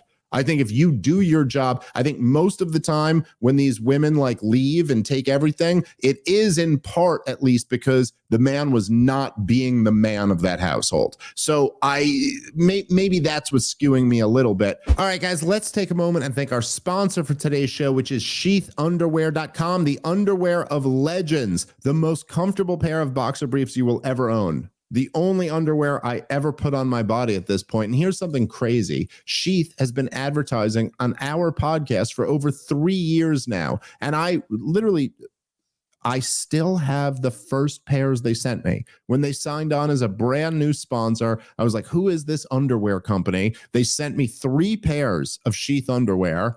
I put them on and I was like, these are really good boxer briefs. Like, I think these are the best boxer briefs I've ever put on my body. And I'll tell you, I still have those 3 pairs today, more than 3 years later, and they still feel as good as the first time I put them on. And of course, I've bought a lot more since then and thrown out all my other underwear. All I ever wear is Sheath underwear. Anytime you ever see me, I am in a pair of Sheath underwear. Anytime you ever hear me, I'm in a pair of Sheath underwear. Anytime you ever think of me in Sheath underwear. A longtime sponsor of this show, a company run by great guys. Please support our longtime sponsor by going to sheathunderwear.com. And while you're at it, get the best, most comfortable pair of boxer briefs you will ever own. And if you use the promo code problem20, you're going to get 20% off your next order. Sheathunderwear.com, promo code problem20 for 20% off your next order. All right, let's get back into the show. Look, if there was, in theory, if you're saying that a prenup was going to cancel out the fucked up, like the fucked up, like putting their thumb on the scale that the state does, I get your point. Perhaps that is benefit. Perhaps on a large scale, that would be more totally beneficial than more beneficial than not. Perhaps you're right about that. So that's, as I look at these dynamics, right, and in modernity especially, okay, to me, the language of a prenuptial agreement, when I was growing up, I thought that was for like, rich fucking football players and shit. You know what I mean? And it was just kind of known that they're marrying a hot 19-year-old when they're moving into their 35-year-old retirement or whatever. And that chick is basically just there for money. And we know that she's just there for money. But now it's become a survival mechanism. Now it's become a mechanism for actually combating this kind of gynocentrism, which is seeped into the law.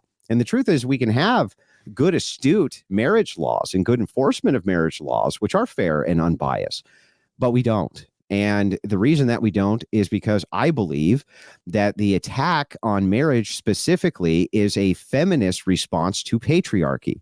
marriage is always the man is the head. This has always been the religious connotation from it. Doesn't matter what religion, at least in the Abrahamic ones. Maybe some of the other ones no, but the Abrahamic ones, still, if you're Jewish or you're Muslim or you're Christian, the Orthodox Jews even believe the man is the head of the relationship, the head of the household, right?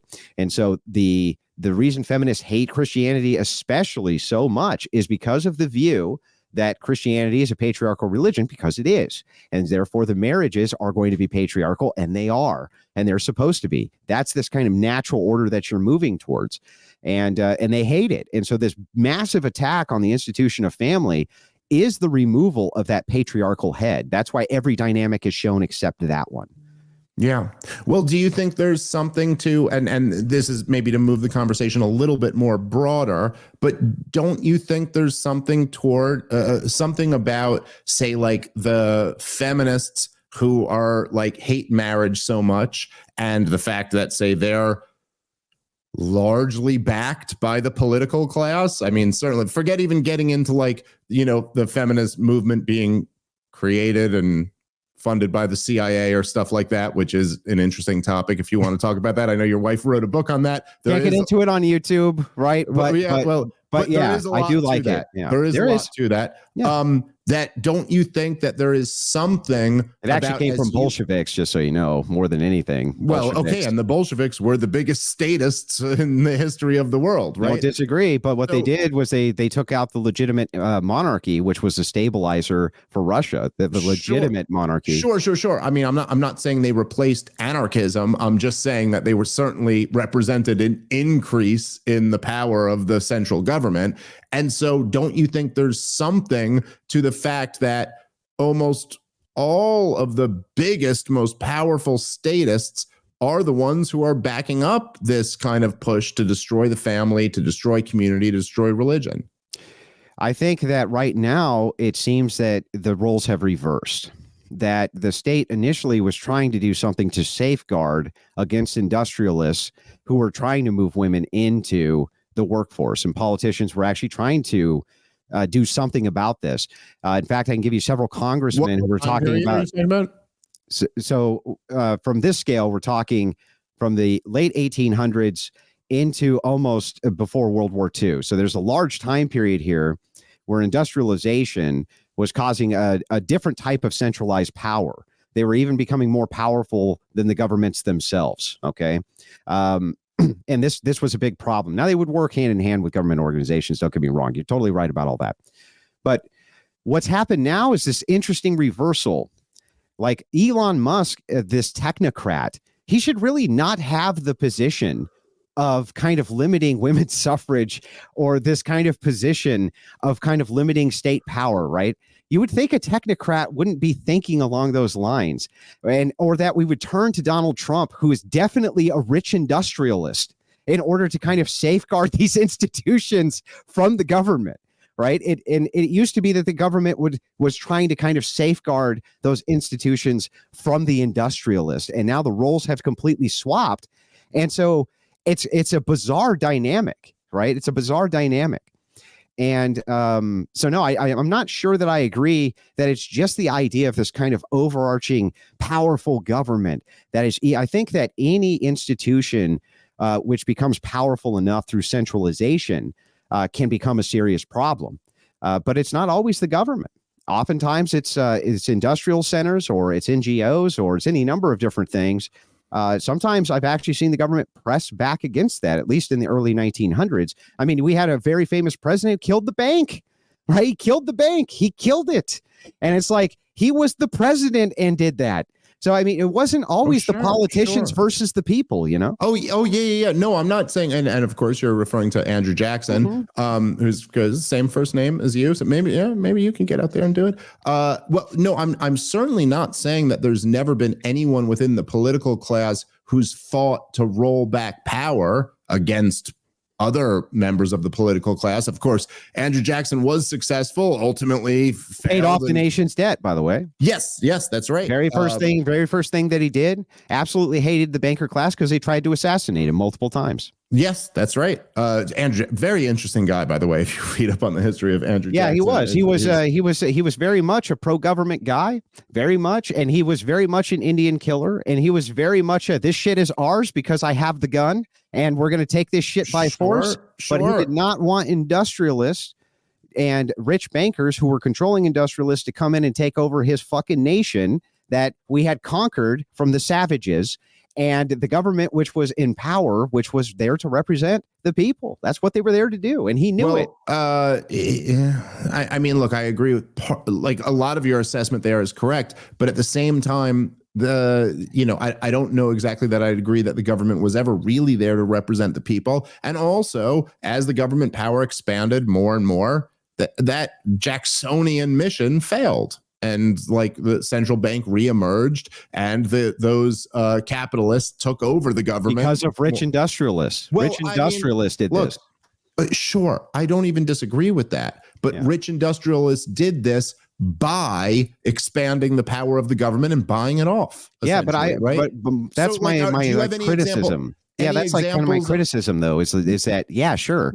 The rich industrialists bought the government and made their own government because they had consolidated power. Sure. I just think that like a libertarian in our kind of hypothetical libertarian land, when I read Ayn Rand, for instance, so Ayn Rand sees this problem, right? She sees the problem. She goes, okay, wait a second. what inside the John Galt world, John Galt's a rich industrialist. And he gets all the other rich industrialists to go make a brand new fuck you land, right? Fuck you. You vultures can all eat yourselves, okay? We're going to take all of the doers, and all of you takers are left here to just be vultures amongst yourselves. I'm taking everything, and I'm getting out of here with all the rich industrialists. And they go start a new nation, essentially, right? With all of the rich industrialists. The kind of interesting parallel here, though, is that she saw the problem of what happens if the rich industrialist instead just co-ops the fucking government. They just become the government.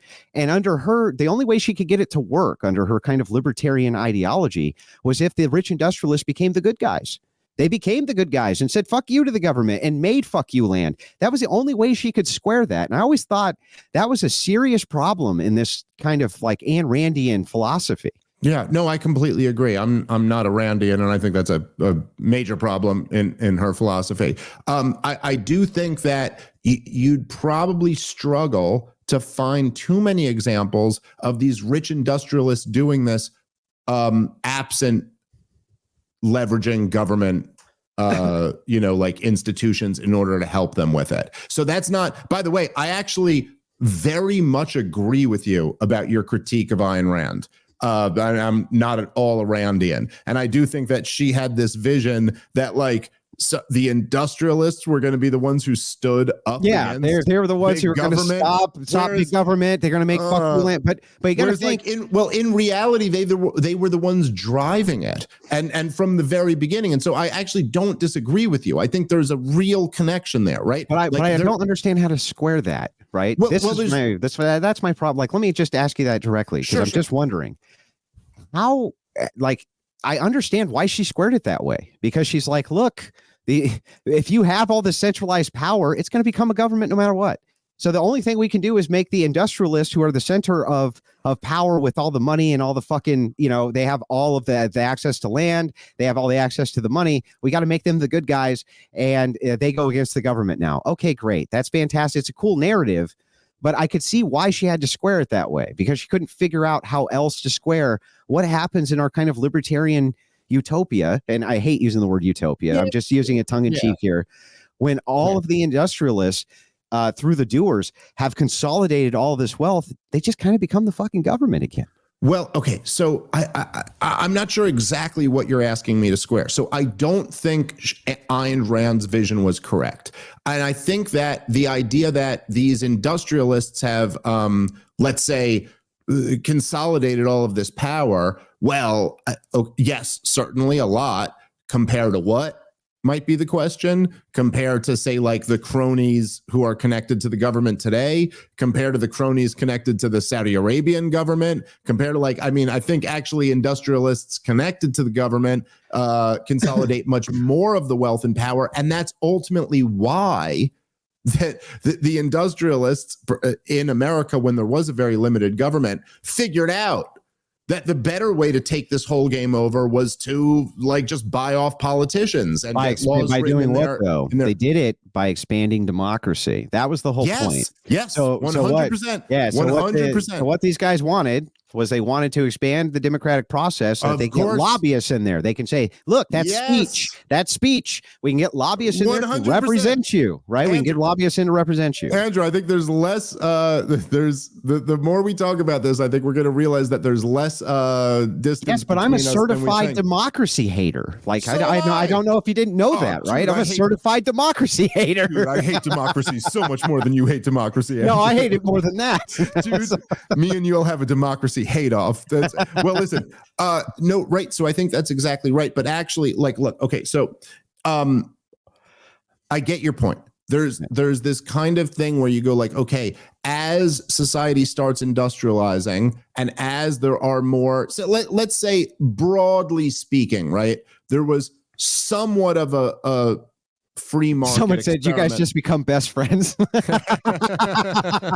Anyway, go ahead. I'm sorry. Do you like guacamole? Yeah. Do you want to go do kung fu in my garage?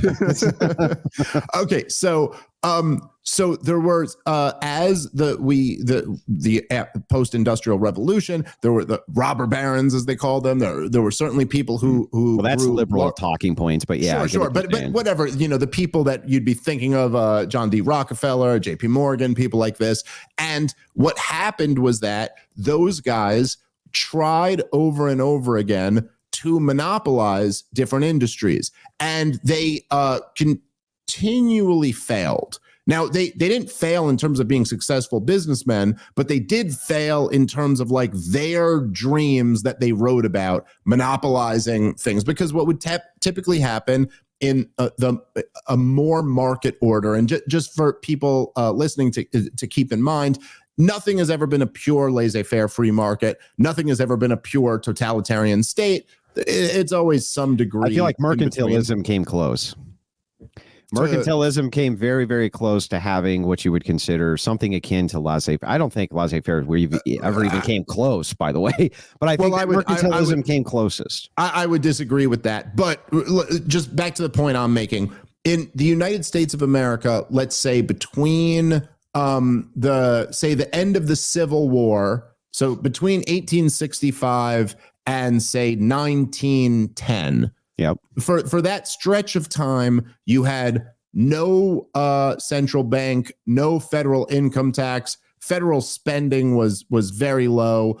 Federal regulations were almost non-existent. There's compared to what we have today, say a radical laissez-faire system. If this was implemented tomorrow, you'd go, Dave, you just got your wet dream. This is like beyond the realm of what you could possibly. But the reason. But I'm going to have to a little bit of pushback there for context. I think that the reason you had so little regulation, it wasn't that you did. It was in the eastern states, you had tons of federal regulation. You had tons of state regulation. More state people were than continuously migrating west. Well, that's and there wasn't any authority, and they were just kind of rampaging across the west. They killed everything in their path and took their shit. Right? That's what people do. So he went west. Right. We went. Well, we did. We went west. There's some of that, but a lot of it was just homesteaded. Probably much more was just homesteaded than was just like conquered. But there was very little regulation due to the fact that we were constantly expanding westward. And so what would end up happening is we'd have kind of that more frontier mentality. There wouldn't be as much regulation in those areas, and there wasn't for a long time. It took a long time for the eastern vultures to catch up with the West. Even by the way, in the 20th century, this was the case. If you go to Nevada, for instance, even to this day, you can walk down the street with a samurai sword and an Uzi, and they can't do shit about it. You can go to Montana, to Butte, Montana, and you can walk around drunk as a skunk, okay, with an open container in your hand, stumbling in the streets, and they can't do shit about it. And it's because the kind of eastern vultures were not able to kind of auto-correct, right, as fast as they would have liked to for this kind of expansion. But all the other Western nations had monarchies. Well, there is something to be said to that point. But even within the eastern like part of the country, the amount of like the federal government control was far lower than anything we could like imagine today. I mean, well, No, again, I'm not so sure about that. I mean, you're talking about they would micromanage everything to minority sectors. I mean, they would micromanage whether or not you could marry a black person. They would micromanage whether or not you could marry a Jewish person. They would micromanage every small little detail. So to that point, all of that stuff that you're talking about was done on local levels. And in terms of micromanaging who you could marry, that was done almost like by church, by community, they had laws. They had miscegenation laws big time. Yes. But again, these weren't federal laws. These were all almost all local laws. So again, I'm not like even like dispute. I'm not saying it was a perfect libertarian, like, no, not even close. I wasn't saying you're arguing that. But the point is that when in terms of like, because what I was trying to get at here is like you were talking about how these robber barons took over. So I'm not talking about what any local law was or any like but about how perfectly libertarian it was. I'm saying in the macro, what we were looking at was that all of these guys, particularly like John D. Rockefeller and J.P. Morgan, they had Carnegie. Don't forget Carnegie. Carnegie, sure. They had their dreams of monopolizing industries, and even they had monopolies. I mean, J.D. Rockefeller was the first one who started to refine oil. I mean, he sold the process. It was that refining process that did it. John D. Rockefeller had a monopoly in a sense when he first basically came up with refining oil. And he had a monopoly.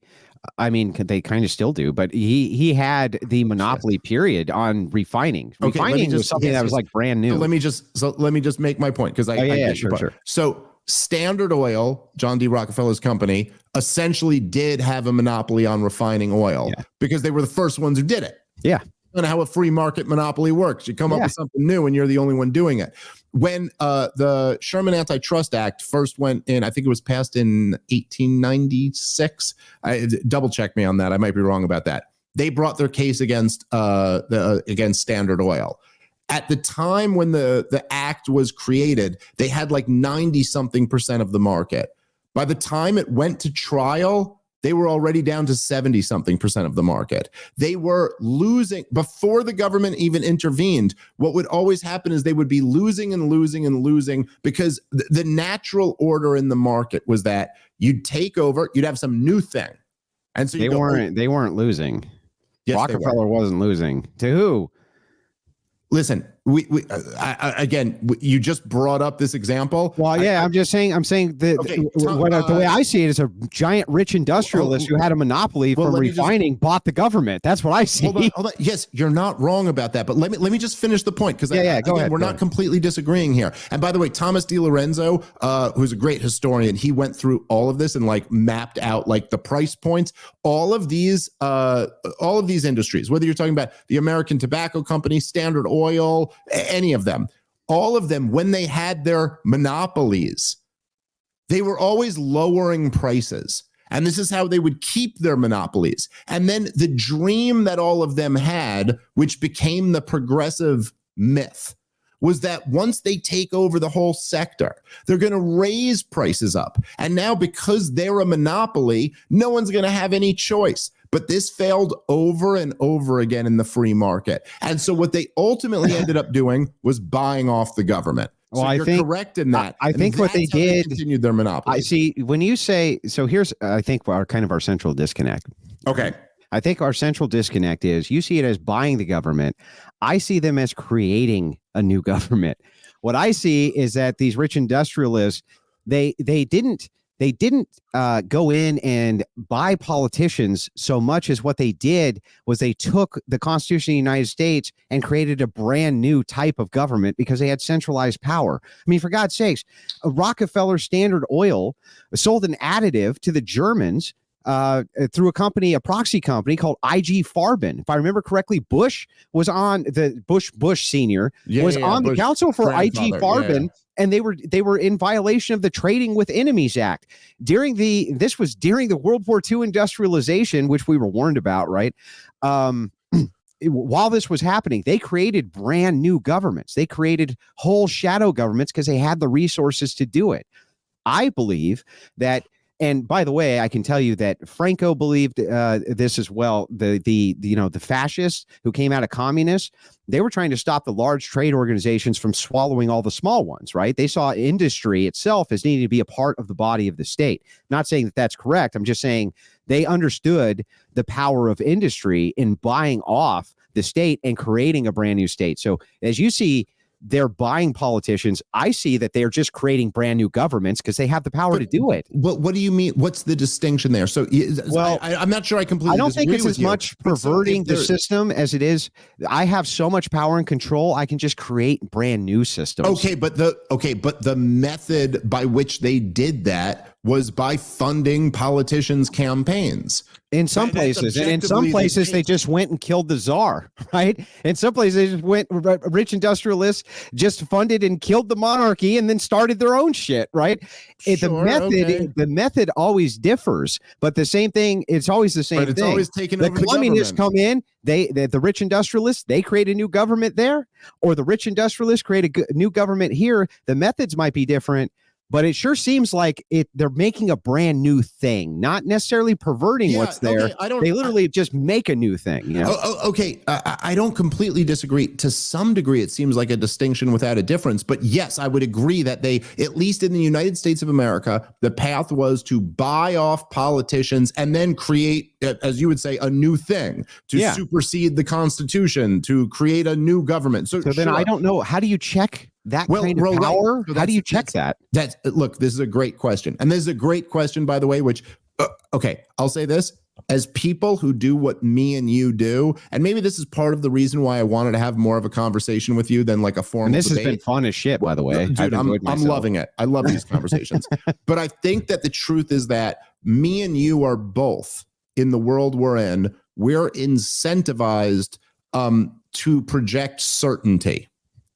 And the truth is that I just think there's a thing when you do a show, when you're talking to anyone, you're incentivized to be like, I know what I'm saying, and I'm telling you this is the answer.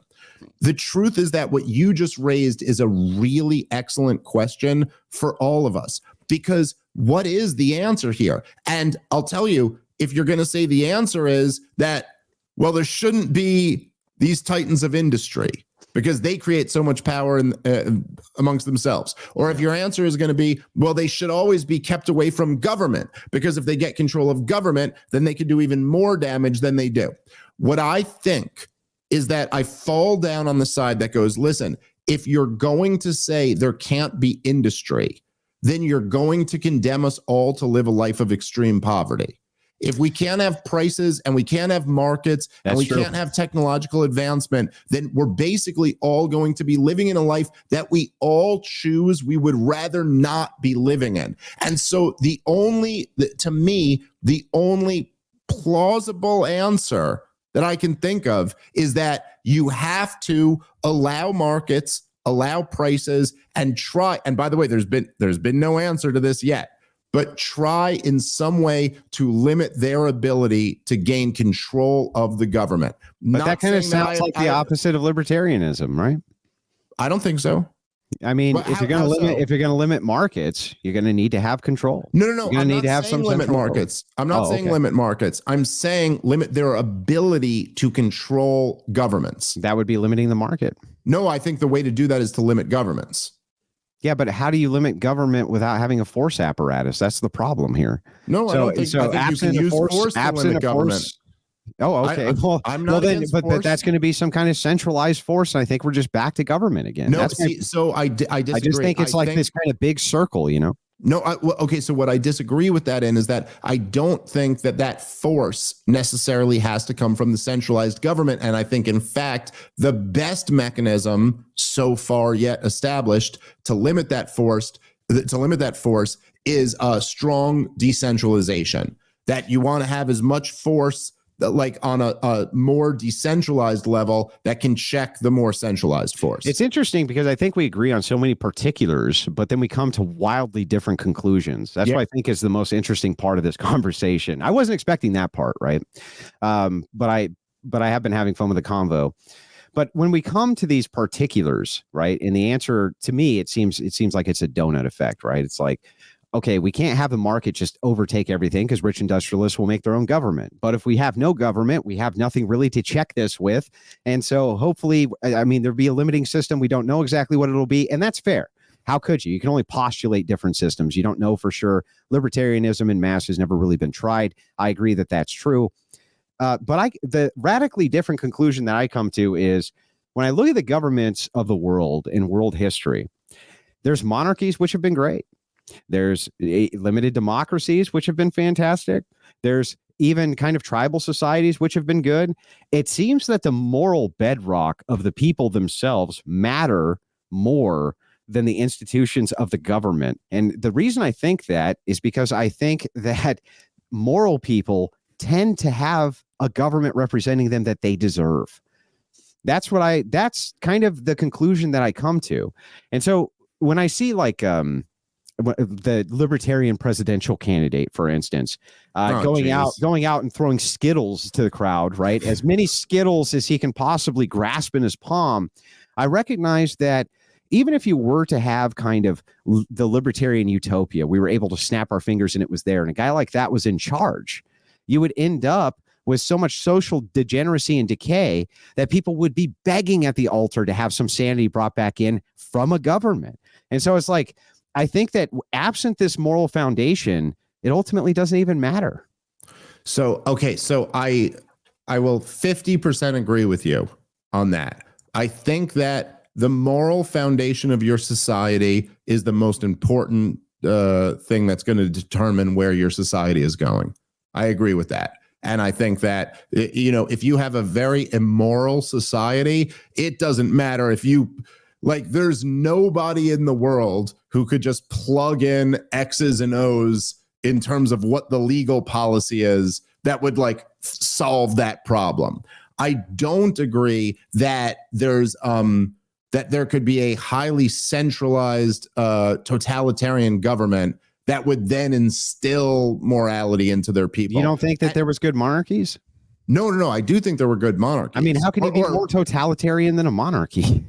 I don't know. Communism, Nazism. I'm not sure that they're Democrats. I'm not sure that they're more totalitarian than the buck stops with one guy, right? Yeah, but that's not, look, it's not a matter of just the fact that there's one guy. In fact, the fact that there's one guy oftentimes made the central government weaker than the you know, one of the by the way, that sounds like you're advocating for more centralization then. No, so if we have centralized power with one person, well, no, hold on. Then that means that there's less ability to corrupt. That's like the ultimate argument for centralization. No, it's actually not. But if you've never, you should read Democracy, the God That Failed by Hans Hermann Hoppe. You have? I have. Okay. Yeah. So okay, great. So if you understand then the argument, at least, you could reject the argument or accept it, but the argument at least is that actually having a king, having a monarch in many ways made for a less powerful central government. But what Hoppe's saying. But look, hold on. Just to be clear, we don't live in a monarchy in the United States of America. It's a democracy. Yeah, I know. It's terrible. It's a more powerful centralized government than any monarchy that's ever existed. Well, what's interesting is that, I disagree with this. I think even Hoppe would. So I think that democracy makes kings out of everybody. And so the thing is that that's the most decentralized power I could ever think of. And it led to the most centralized power structure I could think of. But that's what's interesting about this. That's not Hoppe's argument. No, it's not. But I'm saying that I think that let me streamline into Hoppe's argument. Sure. What Hoppe's saying is that amongst kind of the natural class of people, there's going to be people who generally rise to the top. And people are going to want to follow that man no matter what. He could be called a village elder. He could be called any number of things. Yes, okay. Yes, that is more Hoppe's argument. This is kind of like the natural ebb and flow of things. Okay. But the thing is, you can hold that guy to account for the decisions that he makes. And so because he has a kind of this cross-generational need to make sure his legacy is good and he can be held to account, his kids will be held to account, he's invested then in what happens with his country and what happens with his people and this type of thing. But that really the kind of, I think, great conundrum here or kind of the greatest argument against Dave Smith right now is that is the ultimate in centralizing power And yet it leads to ultimately the best results for decentralization of people being able to come in and fuck everything up. And that is the paradox I think you have to contend with. Is Hoppe's argument. Dude, you got to read Hoppe again, man. See, there's no paradox there. See, this is what's really interesting about Hoppe's point, and I think he's right about this, is that he goes, look, what happens is if you have a monarchy, you essentially are simulating private ownership over the government. Okay. And perfect centralized authority. No. But that's not exactly the same thing. That's not the same thing. How is it not the same thing? Well, let me explain. All right. Because look, it's not the government of the United States of America has more centralized authority than any monarch could, even if it was just one man who had like again, if one man has, let's say, for the sake of argument, had 10% control of what the U.S. centralized government has right now, that would be more power in one person's hand than any one person in the U.S. government has right now. Like no one person has 10%, let's say. Yeah, but you're giving him 100%. Hold on. No, I'm not. All right. Let me just make the point. Go ahead. Let's say for the sake of argument, right? Okay, that the most powerful person in the federal government today, whoever you think that is, whether it's the head of the Fed or it's the president of the United States or it's the head of the CIA, we could debate about who's the most powerful position. But let's just say, for example, that the most powerful person had 9% of the entire federal government in their control. Yeah. And let's say as a king, you had 10% of what is the current federal government in your control. Yeah. So that one person would have more power than any one person in our current government has. But they still only have 10% of what is 100% if you were to add in the IRS, the NSA, the CIA, the Federal Reserve, the presidency, the Congress. You get my point? That even though it might be more centralized in one person, I actually don't. I still see the paradox. So the paradox is. But let me just say, do you get the point I'm making? I think I do. Let me try to. Let me kind of repeat it back to make sure that I got it. Sure. You're saying that on the micro, if you were to give one person that kind of authority, it would be an overwhelming amount of authority?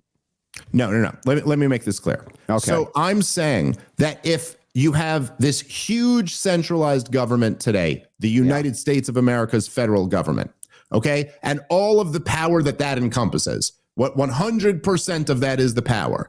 Let's say hypothetically that the most powerful person in that government, again, at whatever point yours was going to be 9% of the total government. Yeah. Just hypothetically, maybe it's more than that, but just saying hypothetically. And let's say so one person is the entire IRS.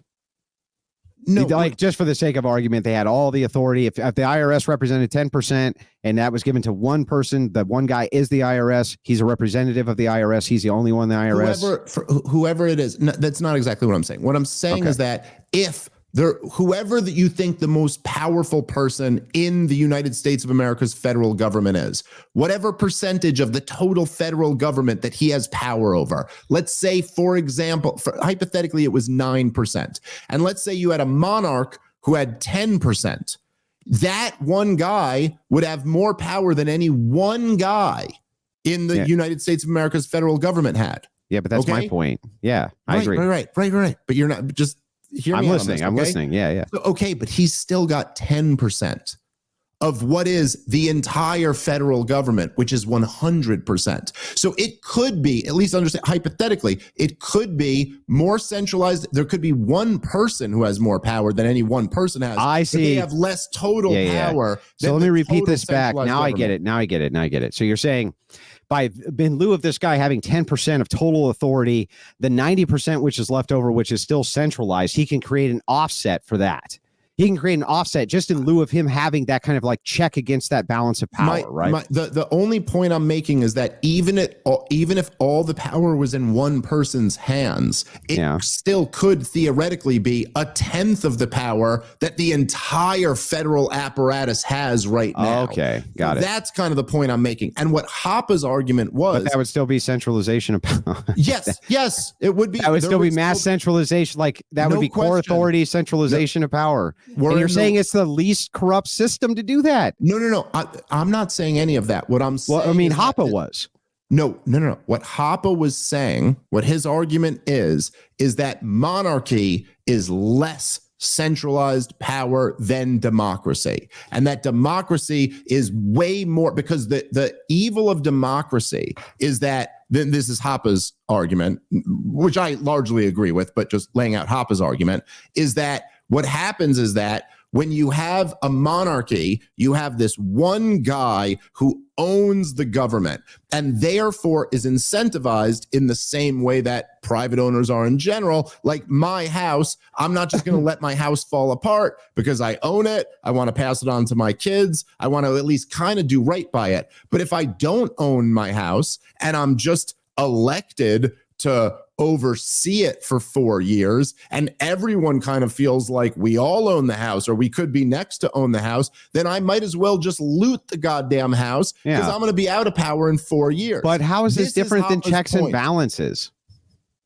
I'm sorry, ask that again. How is that different than checks and balances? Because the difference between, say, like checks and balances as are, typically understood by Americans, is that there'll be these different, power sources that all get a little bit of authority over the other one. What Hoppe's saying is that the actual check is more of a market check. It's more of something like, hey, I have ownership of this. I don't want to just squander it. I want to see it off to the next generation. Right. So then his ultimate check and balance is a centralization of the most amount of authority imbued in one man. Not the most amount of authority. What Hoppe's saying, and if you read Hoppe's work, he's very clear on this. Well, I mean, but it would have to be. Like, let's think about it logically. So if all of these other institutions in this representation, the other 90%, right, have, I don't know, let's just say 10 guys, right? Just 10 guys. Sure. Okay.